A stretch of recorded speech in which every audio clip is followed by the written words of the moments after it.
আসসালামু আলাইকুম। রায়হান টেক জোনে আপনাকে স্বাগতম। Adobe Illustrator নতুন আরেকটি পর্ব নিয়ে আসলাম। এই পর্বে আমরা আলোচনা করব ট্রান্সফর্ম টুল নিয়ে। তো ট্রান্সফর্ম বলতে আমরা কি বুঝি? কোনো একটা অবজেক্টের আকার পরিবর্তন করা, রোটেট করা, মুভ করা এবং রিফ্লেক্ট করা বুঝি। তো যেকোনো একটা অবজেক্টের আপনি আকার আকৃতি পরিবর্তন করতে পারেন, কোণ পরিবর্তন করতে পারেন এবং আয়তন নির্ধারণ করে দিতে পারেন যে এটা কেমন হবে। তো এই বিষয়গুলো নিয়ে আলোচনা করব এবং আমরা প্র্যাকটিক্যালি দেখানোর চেষ্টা করব। তো চলেন আজকে ভিডিও শুরু করি। আমরা পিসি স্ক্রিনে চলে যাই।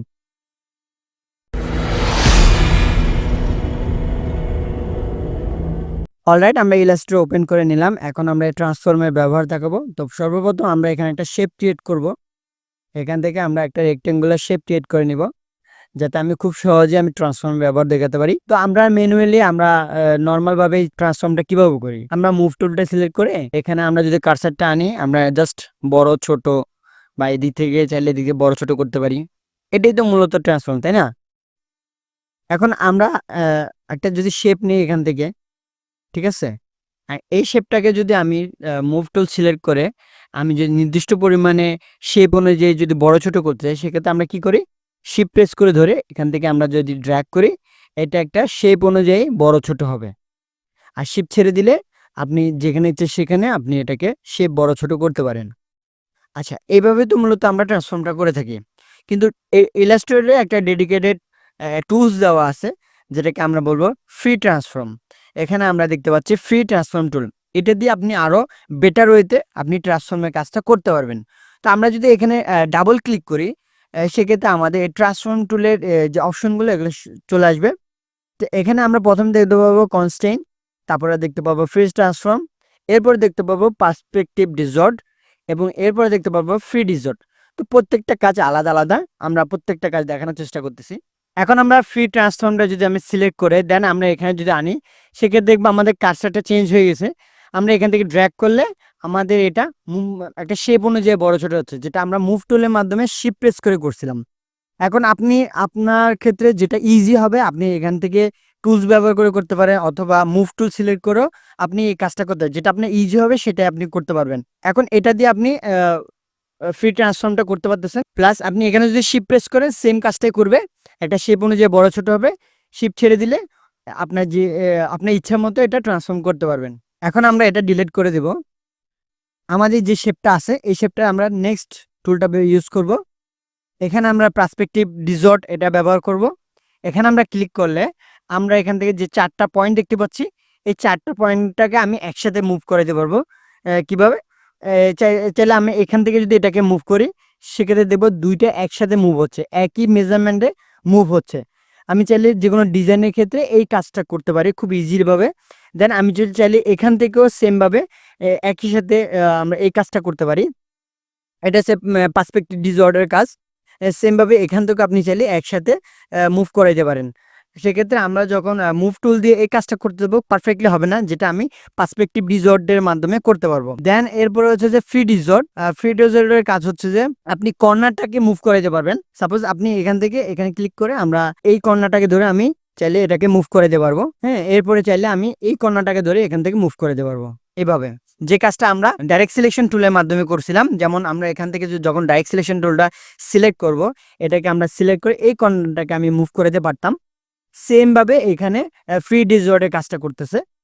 তো আপনার যেটা ইজি হবে আপনি ওই কাজটা ওই টুলটা দিয়ে কাজটা করতে পারবেন। হ্যাঁ, আপনার ডিজাইনের ক্ষেত্রে কোনটা বেটার হবে এই জিনিসটা আপনাকে ডিসাইড করে নিতে হবে যে কোন টুল দিয়ে আপনি কোন কাজটা করতে পারবেন। বিভিন্ন টুল দিয়ে সেম কাজগুলো করা যায়, তো এই জিনিসটা আপনাকে ডিসাইড করে নিতে হবে। তা আমরা মোটামুটি একটা আইডিয়া নিয়ে নিলাম যে ট্রান্সফর্মটা কিভাবে আমরা করতে হয়।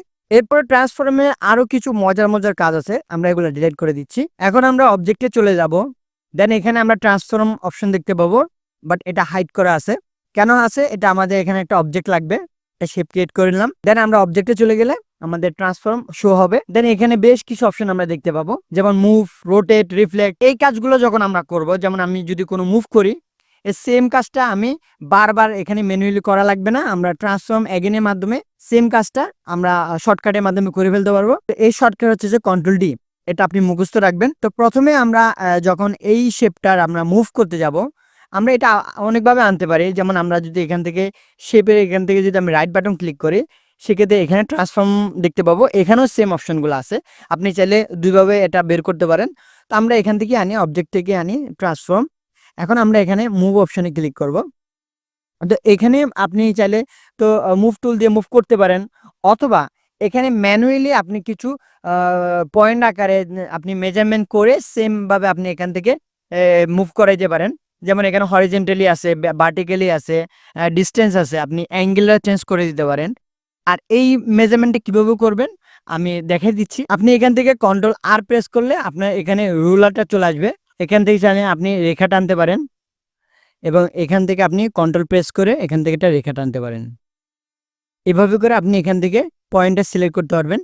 এইভাবে আপনি মেজারমেন্টটা করে নিতে পারেন। তো আশা করি আপনি বুঝতে পারছেন কিভাবে মেজারমেন্টটা করবেন। আমরা কন্ট্রোল আর প্রেস করে হাইড করে দিচ্ছি। সেম আমরা আবার চলে যাচ্ছি অবজেক্টে, ট্রান্সফর্ম, এখানে মুভ। তো এখানে এই অপশনগুলো আমরা বোঝার চেষ্টা করি। আপনি এখানে চাইলে পিটি মানে হচ্ছে কি পয়েন্ট, আপনি পয়েন্ট আকারে এখানে মেজারমেন্ট দিতে পারেন। তো হরিজেন্টালি ভার্টিক্যালি আপনি এখানে মেজারমেন্ট দিয়ে নেবেন, আপনার ইচ্ছা মতো আপনি দিয়ে নেবেন। তো এটা দেখাই আমি ভিডিও বড় করতেছি না। আপনি ডিস্টেন্স দিয়ে দিবেন, এখানে অ্যাঙ্গেলটা সিলেক্ট করে দিবেন কোন অ্যাঙ্গেলে থাকবে। এরপরে আমরা এখান থেকে প্রিভিউ দেখতে পারবো, মানে আমার অবজেক্টটা কি কেমন হচ্ছে আমি এখান থেকে প্রিভিউ দেখতে পারবো। যে অবজেক্টটা আছে সে অবজেক্টটা যদি আপনি রাখতে চান, আপনার মেজারমেন্ট করে আপনার পয়েন্ট দিয়ে যদি আপনি রাখতে চান, সেক্ষেত্রে আপনি ওকে করবেন। অথবা আপনি যদি ওইটাকে রেখে আপনি আরেকটা কপি করতে চান এই এখানে ভ্যালু অনুযায়ী, সেক্ষেত্রে আপনি কপিতে প্রেস করবেন, আগের অবজেক্টটা থাকবে, পরবর্তী আপনার ভ্যালু অনুযায়ী একটা অবজেক্ট তৈরি হবে। অথবা আপনি যদি না চান আপনি ক্যান্সেল করে দেবেন। তো এখানে আপনার কিছু অপশন শো হবে, এটা আমরা পরবর্তীতে দেখাবো। এখানে ট্রান্সফর্ম অবজেক্ট এবং ট্রান্সফর্ম প্যাটার্ন, এই অপশনটা আমরা পরবর্তী দেখাচ্ছি। এটা যখন আমরা প্যাটার্ন দিয়ে কাজ করব তখন এটা লাগবে। ওকে, আমরা আশা করি বুঝতে পারলাম। এরপর আমরা সেম ভাবে এখানে ট্রান্সফর্মে চলে যাব। এখানে রোটেট আছে, রিফ্লেক্ট আছে, এই বিষয়গুলো সেম। আপনি চাইলে এখান থেকেও রোটেট করতে পারেন, অথবা এখানে আপনি রোটেটের একটা টুলস আমরা দেখতে পাবো, এই যে রোটেট টুল, রিফ্লেক্ট টুল, এখান থেকে আপনি চাইলে কাজগুলো করতে পারেন। এখন আমরা একটু প্র্যাকটিক্যালি দেখানোর চেষ্টা করব যে আসলে কাজগুলো কিভাবে করা হয়। ওকে, আমাদের যে শেপটা তৈরি করা আছে এই শেপটা আমরা একটু কালার চেঞ্জ করে দিই। ওকে, আমরা এখান থেকে একটু কালার চেঞ্জ করে দিই, প্লাস আমরা এটাকে একটু ছোট করে নিই। ওকে, দেন আমরা এখানে ক্লিক করব। এখন আমি যদি এটাকে মুভ করতে যাই, এখান থেকে আমি মুভ করতে পারবো। আচ্ছা, মুভ না করে আমরা এটাকে কপি করি। আমরা জানি কিভাবে কপি করতে হয়, অল্টার প্রেস করে আমরা যদি কপি করতে যাই সেক্ষেত্রে এটা কপি হয়ে যাবে। এখন আমি দেখেন যে এটা আমি কপি করতে যাচ্ছি কিন্তু এটা উপর নিচে চলে আসতেছে। আমরা এটার শেপ অনুযায়ী, মানে এটার যে একটা অ্যালাইন আছে, অ্যালাইন অনুযায়ী আসতেছে না। সেক্ষেত্রে আমরা কি করব, শিফট প্রেস করব। সেক্ষেত্রে দেখবো যে এটা এটা সমানভাবে আমার অ্যালাইন অনুযায়ী আসতেছে। এখন আমি কি করব, এটাকে এখানে বসাবো। আমার এটা কপি হয়ে গেছে। দেন আমরা এখন ট্রান্সফর্ম অ্যাগেন করব। তো ট্রান্সফর্ম অ্যাগেনের জন্য আমরা যে শর্টকাটটা মুখস্থ করছিলাম সেটা হচ্ছে কন্ট্রোল ডি। এখন যদি আমি কন্ট্রোল ডি প্রেস করি, দেখেন ম্যাজিক, দেখেন সেম ভাবে আমার কপি হয়ে যাচ্ছে। আমাকে আর বারবার সেম কাজটা করতে হচ্ছে না, আমার ডিস্টেন্স গুলো সেম থাকতেছে। এটা তো আমি র্যান্ডমলি করছি, চাইলে আপনি বিভিন্ন মেজারমেন্ট দিয়ে, পয়েন্ট দিয়ে আপনি এগুলো তৈরি করতে পারেন। তারপরে ট্রান্সফর্ম অ্যাগেন দিয়ে আপনি সেম কাজটা ইজিলি করতে পারেন। এখন আমরা রোটেট অপশনটা দেখব। আমরা তো চাইলে এখান থেকে ম্যানুয়ালি করতে পারি কত ডি অ্যাঙ্গেলে আমাদের এটা রোটেট হবে। সেম আমরা প্রিভিউ, কপি, ওকে, আমরা এগুলো তো বুঝি। আমরা এখান থেকে করব না, আমরা যেহেতু টুলস আছে টুলস অনুযায়ী করি। এখন আমরা রোটেট করার জন্য আমরা এখান থেকে ইলিপস টুল নিয়ে নেব একটা। সেম এখানে আরেকটা ইলিপস টুল নিব, মুভ টুল সিলেক্ট করব, দেন শিফট চেপে আমরা এই দুটাকে সিলেক্ট করে নিব। দেন আমরা চলে আসবো রোটেট টুলে, এখানে আমরা অল্টার প্রেস করে এখানে একটা ক্লিক করে দেব। দেন আমাদের রোটেট অপশনটা ওকে হয়ে যাবে। এখান থেকে আমরা চাইলে 30 ডিগ্রি অ্যাঙ্গেল করে দিতে পারি। ওকে, দেন কপি করে দেব। ওকে, আমাদের এটা রোটেট হয়ে গেছে। এখন হচ্ছে যে ম্যাজিক, কন্ট্রোল ডি প্রেস করব, অটোমেটিক আমাদের এটা সেম ভাবে কাজ করতে থাকবে। আশা করি বুঝতে পারছেন ট্রান্সফর্ম অ্যাগেইনের ম্যাজিকটা। সেম ভাবে আপনি রিফ্লেক্টের কাজটাও করতে পারেন। এখন আমরা এগুলো ডিলিট করে দিচ্ছি। দেন আমরা এখান থেকে একটা শেপ ক্রিয়েট করে নিব। এখন আমরা যে বিষয়টা দেখাবো সেটা হচ্ছে যে আমাদের যে এখানে দুটো অপশন হাইড করা আছে, এই অপশনটা আমরা দেখানোর চেষ্টা করব। তো প্রথমে আমি এখানে একটা শেপ তৈরি করে নিলাম। এই শেপটাকে আমরা এখান থেকে প্যাটার্ন তৈরি করে নিব। ওকে, মেক প্যাটার্ন, প্যাটার্ন তৈরি করে নিলাম। দেন হচ্ছে যে আমরা এখানে একটা শেপ তৈরি করব।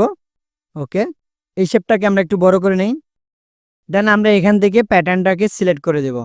এখন হচ্ছে যে আমরা অবজেক্টে চলে যাব, ট্রান্সফর্মে চলে যাব, মুভে চলে যাব। এখন আপনি একটু লক্ষ্য করে দেখবেন যে এই অপশন দুটো হাইড ছিল, এখন এটা শো হয়ে গেছে। তো এখানে আমরা তো এগুলো বুঝছি।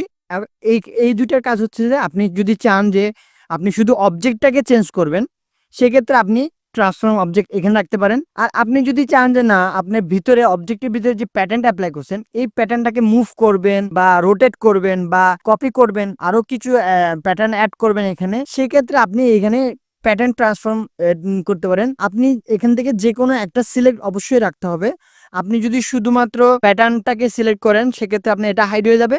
আপনি যদি এখান থেকে এটা টিক চিহ্ন তুলে দেন, সেক্ষেত্রে এটা শো হয়ে যাবে। যে কোনো একটা অবশ্যই থাকতে হবে, অথবা দোনোটা একসাথে রাখতে পারেন। এখন আমি যদি এখানে শুধুমাত্র প্যাটার্নটাকে টিক করে রাখি, অবজেক্টটাকে যদি আমি টিক চিহ্ন তুলে ফেলি, সেক্ষেত্রে দেখবো যে আমাদের ভিতরে যেই প্যাটার্নটা অ্যাপ্লাই হয়েছে এটাই শুধু চেঞ্জ হবে, এটা মডিফাই হবে।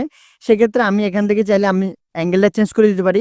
এই অ্যাঙ্গেলটা যে চেঞ্জ করতেছি, সেক্ষেত্রে আপনি দেখতে পাচ্ছেন যে প্রিভিউ দেখতে পাচ্ছেন যে ভিতরে যে প্যাটার্নটা আছে, এই প্যাটার্নটাই শুধুমাত্র কাস্টমাইজ হচ্ছে। একটু লক্ষ্য করলে বুঝতে পারবেন।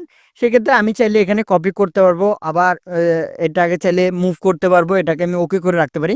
আমি যদি এখানে কপি করি, সেক্ষেত্রে দেখবেন যে এখানে ডাবল ডাবল ডাবল কপি হচ্ছে। তো আশা করি বুঝতে পারছেন, আপনি চাইলে অবজেক্টটাকে কাস্টমাইজ করতে পারবেন, অথবা আপনি চাইলে ভিতরে যে প্যাটার্ন অ্যাপ্লাই করছেন এটাকে আপনি চাইলে ট্রান্সফর্ম করতে পারবেন বা কাস্টমাইজ করতে পারবেন।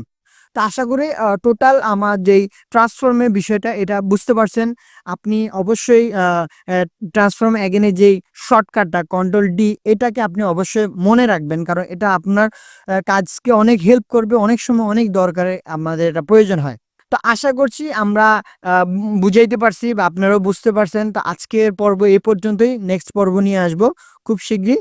সে পর্যন্ত ভালো থাকবেন, সুস্থ থাকবেন, এবং আমার ভিডিওটা ভালো লাগলে লাইক করে দিবেন। ধন্যবাদ।